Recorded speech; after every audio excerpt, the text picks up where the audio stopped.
You wake in the gray morning light, and before your eyes even open, you feel it, that weight, not in your muscles, not in your bones, but somewhere deeper. It presses against your chest like a stone you've carried for so long, you've forgotten what it feels like to breathe freely. The world calls this laziness. Your family calls it lack of motivation. You call it failure. But you lie there, unable to move, and you know in your gut that something else is happening, something nobody sees, something nobody understands. You tell yourself you should get up. You recite the familiar script of shame. You're wasting time. You're falling behind. Others are out there conquering their days while you can't even lift your head from the pillow. But the weight remains. And beneath the weight, beneath the shame, beneath the voice that calls you weak, there's a whisper, a quiet knowing that what you're experiencing isn't what they think it is. This isn't about discipline. This isn't about willpower. This is something ancient, something raw, something fighting for its life inside you. And Dostoevsky understood this in ways that still shake the foundations of how we see the human soul. You're not lazy. You never were. What you're experiencing is a war so invisible, so internal, so devastating that the world has no language for it. The battle isn't happening in your schedule or your to-do list. It's happening in the depths of your being, where your soul is struggling against forces that want to crush it into numbness, into obedience, into a life that looks productive but feels dead inside. Dostoevsky spent his entire life documenting this war. He saw it in the eyes of prisoners in Siberia. He felt it in his own chest during sleepless nights. He wrote it into every tortured character who couldn't explain why they sabotaged their own happiness, why they chose suffering over peace, why they remained paralyzed while the world demanded action. You are not broken for feeling this way. You are engaged in the most fundamental struggle of conscious existence. What the world calls laziness, Dostoevsky would call resistance. Your soul is refusing to participate in a life that violates its deepest truth. Your body won't move because your spirit knows something your rational mind hasn't admitted yet. You're being asked to live in a way that betrays who you actually are, to perform emotions you don't feel, to pursue goals that mean nothing to your core, to smile through interactions that drain your life force, to keep running on a track that leads nowhere you actually want to go. And your soul, that stubborn, honest, uncompromising part of you, is saying no. It's waging war against the false life. And that war manifests as this inexplicable heaviness that others mistake for weakness. Dostoevsky understood that conscious human beings cannot simply exist. They must justify their existence. They must find meaning. They must align their outer actions with their inner truth. And when that alignment breaks, when the gap between who you are and who you're pretending to be becomes too wide, the psyche rebels. It withdraws its energy. It refuses to cooperate. It creates this paralysis that looks like laziness, but is actually the soul's last defense against total annihilation. In Notes from Underground, Dostoevsky wrote about a man who couldn't function in society, not because he was weak, but because he saw too clearly. He saw the mechanical nature of civilized life. He saw how people traded their authenticity for approval. He saw the price of fitting in, and his soul refused to pay it. So he withdrew. He became paralyzed. He raged against himself, and the world called him pathetic. But Dostoevsky knew better. That underground man wasn't lazy. He was fighting for his soul's survival in a world designed to crush individual truth. This is what's happening to you right now. Your inability to get up, to engage, to perform isn't a character flaw. It's your soul's emergency brake. It's pulling you away from a path that would destroy you quietly, respectably, with everyone's approval. The war inside you has 3 fronts, and understanding them is the first step toward ending the paralysis without surrendering your truth. The first front is the war between authenticity and performance. You've spent years, maybe your entire life, learning to be what others need you to be: the good child, the reliable friend, the productive worker, the person who doesn't make waves. And somewhere along the way, you perfected the performance so well that you forgot it was a performance. You started believing that the mask was your face, but your soul never forgot. Your soul knows the difference between genuine expression and strategic presentation. It knows when you're speaking your truth and when you're calculating the response you'll get. It knows when your actions come from deep desire and when they come from fear of judgment. And when the performance becomes total, when there's no space left for authentic being, your soul stops feeding energy to the charade. It goes on strike. It refuses to animate a puppet version of yourself. Dostoevsky saw this pattern everywhere. In The Idiot, Prince Mishkin tries to live authentically in a world of social performance, and it nearly destroys him. In Crime and Punishment, Raskolnikov performs the role of exceptional man while his soul screams in protest, and the weight of that split drives him to the edge of madness. In The Brothers Karamazov, Ivan constructs elaborate intellectual frameworks to avoid feeling what his soul actually feels, and the effort tears him apart from the inside. The pattern is always the same. When you abandon authentic being for strategic performance, your soul wages war. And the first casualty of that war is your ability to move forward with conviction. You become heavy, sluggish, unable to engage, not because you're lazy, but because your deepest self is refusing to participate in the lie anymore. The second front is the war between meaning and mechanism. Modern life is designed to turn you into a machine.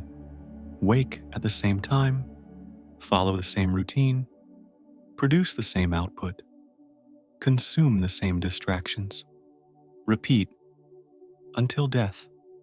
The system doesn't care about your soul's hunger for significance. It cares about your compliance, your productivity, your ability to fit into predetermined slots without causing friction. And for a while, you can do it. You can mechanize yourself. You can treat your existence like a series of tasks to complete. But eventually, something inside you starts dying. That part of you that needs to create, to explore, to connect deeply, to feel that your life matters beyond your function, it withers. And as it withers, it takes your energy with it. Dostoevsky wrote that man cannot live without meaning, the way a plant cannot live without light. You can water a plant, give it perfect soil, maintain ideal temperature, but without light it will die. The same is true for the human soul. You can have all your material needs met. You can have a stable job, comfortable home, regular meals. But if your life lacks meaning, if you're just going through motions without purpose, your soul begins to suffocate, and a suffocating soul cannot generate the energy needed for daily existence. This is why you feel tired, even after sleeping, why small tasks feel mountainous, why you can't find motivation no matter how many productivity systems you try. Your soul isn't getting the light it needs. You're living a mechanized life when your nature demands meaning, and the war between these two creates a paralysis so profound that it mimics depression. But it's not chemical, it's existential. It's your being refusing to operate without purpose. Dostoevsky showed this in the character of Stavrogin in Demons. Here was a man of extraordinary capability, intelligence, charisma, but his life lacked genuine meaning. Every action was hollow, every relationship meaningless, every achievement empty. And so, despite having everything the world values, he couldn't move, he couldn't engage, he couldn't find the will to participate in his own existence. Not because he was lazy, because his soul was starving to death in a feast of meaningless abundance. The third front is the war between freedom and conditioning. You've been trained since childhood to obey, to follow rules, to color inside the lines, to want what you're supposed to want, to fear what you're supposed to fear, to measure success by external standards, to live for approval. And this conditioning goes so deep that you mistake it for your own voice. You think you want what you want. You think you fear what you fear. But underneath the conditioning, there's a wild, free, ungovernable part of you that knows better. Dostoevsky believed that true freedom is terrifying. Most people run from it. They prefer the comfort of being told what to do, what to think, what to value. But some people, the ones who feel this paralysis you're feeling, they have souls that cannot accept the cage, even when the cage is comfortable. Your soul wants freedom, not the freedom to do whatever you want, but the freedom to become who you actually are, to make choices based on your genuine nature, rather than inherited programming, to live from your authentic desires, rather than conditioned reflexes. And when you deny yourself this freedom, when you keep yourself locked in patterns that were built by others' expectations, your soul rebels. It creates this heaviness, this resistance, this apparent laziness that's actually a desperate attempt to stop you from walking deeper into the prison. In The Brothers Karamazov, the Grand Inquisitor tells Christ that humans don't actually want freedom. They want security, certainty, authority to follow, and he's partly right. Most people do choose the cage, but the characters Dostoevsky loved most, the ones he wrote with the most tenderness and understanding, were the ones who couldn't make that choice, who would rather suffer in freedom than find peace in chains, who experienced this terrible paralysis because their souls were fighting against every conditioning that tried to make them smaller than they were. You feel lazy because you're refusing to be tamed, because somewhere inside you knows that the life you're being asked to live requires you to betray your fundamental nature, and your soul would rather lie still than walk one more step in that direction. Now comes the question that Dostoevsky faced in every novel he wrote. How do you win this war without destroying yourself? How do you honor your soul's resistance without descending into total paralysis? How do you find a way forward that doesn't require you to betray your truth, but also doesn't leave you frozen and unable to participate in life? Dostoevsky didn't offer simple answers. He didn't write self-help manuals, but through his characters, through their struggles, through their failures and rare moments of transcendence, he pointed toward something. The first movement toward resolution is radical honesty, not honesty with others, honesty with yourself. You have to stop lying about what you actually feel, what you actually want, what actually matters to you. The paralysis you're experiencing is partly because you're trying to convince yourself to want what you think you should want, to feel what you think you should feel, to move toward goals that look right but feel empty, and your soul knows you're lying. It can feel the dishonesty in every forced motivation, every manufactured enthusiasm, every strategic decision that ignores your actual nature. Dostoevsky's characters, who found any measure of peace, were the ones who finally stopped lying to themselves. Raskolnikov's redemption began when he stopped pretending he was beyond ordinary human conscience. Prince Mishkin's power came from his absolute refusal to perform emotions he didn't feel. Alyosha Karamazov could move through the world with grace because he never tried to be anything other than what he was. When you stop lying to yourself about what you want, need, feel, the war inside begins to shift. Your soul stops needing to create paralysis because you're finally listening to what it's been trying to tell you. The heaviness lifts, not because you found motivation, but because you found honesty. And honest action, even small honest action, carries more energy than any amount of forced performance.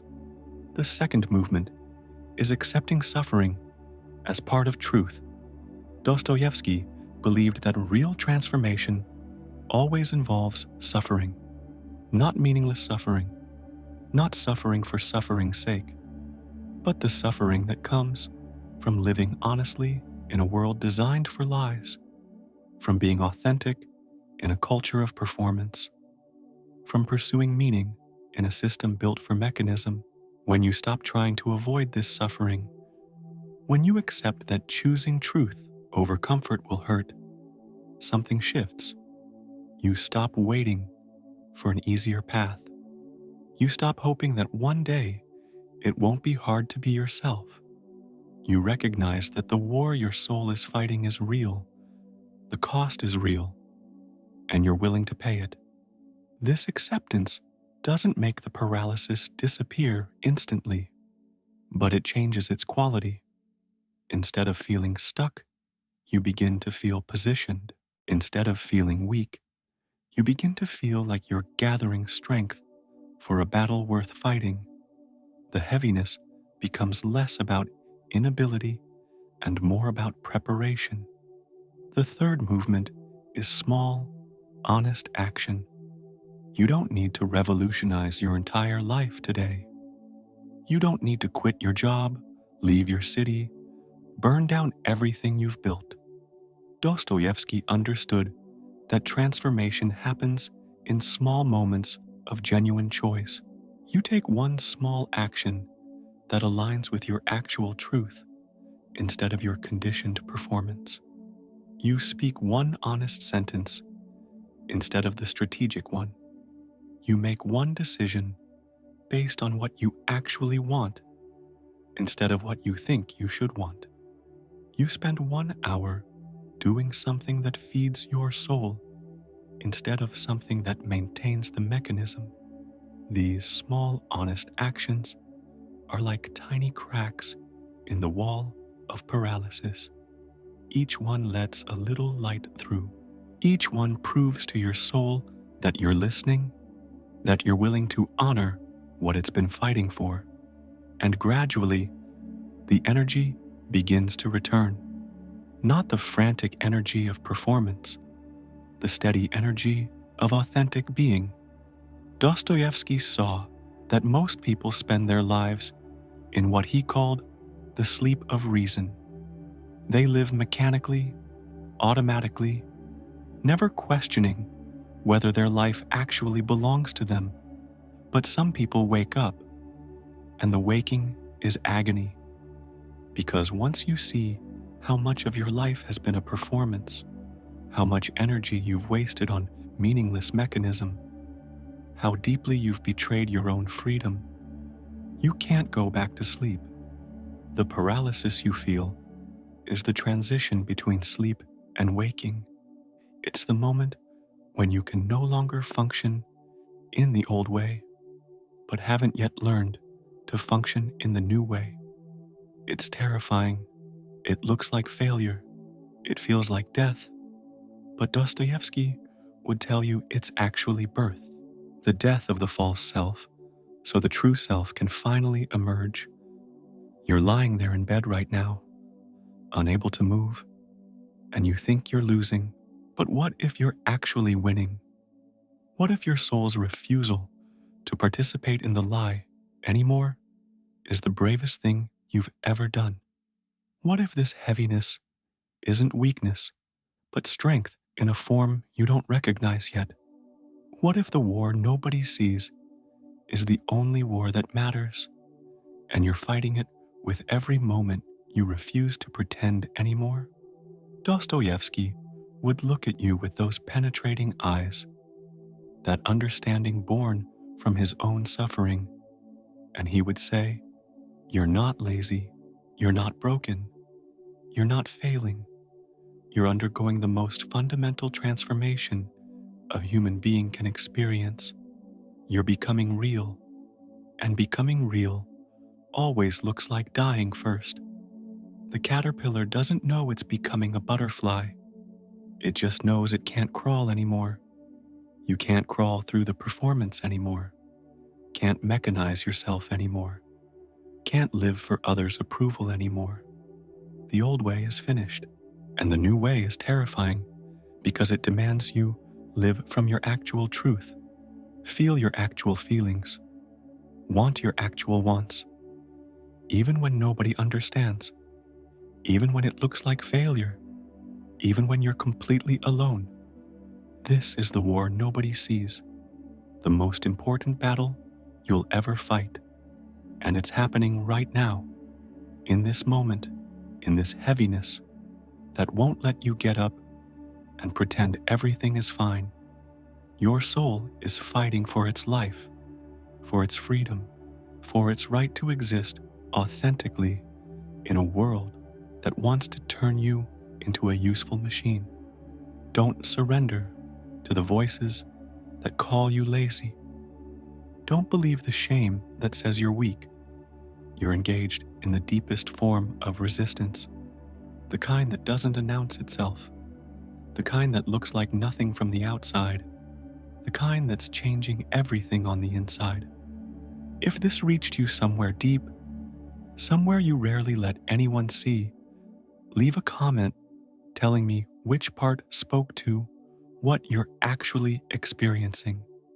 You're not alone in this invisible war. Subscribe if you want to keep exploring these territories that most people are too afraid to enter. There are others walking this path, others fighting this fight, others refusing to be tamed, and maybe, just maybe, knowing that will make the weight a little lighter. Thank you for being here, for listening, for fighting. Your soul knows what it's doing, even when your mind doesn't understand yet. Trust the war. It's making you real.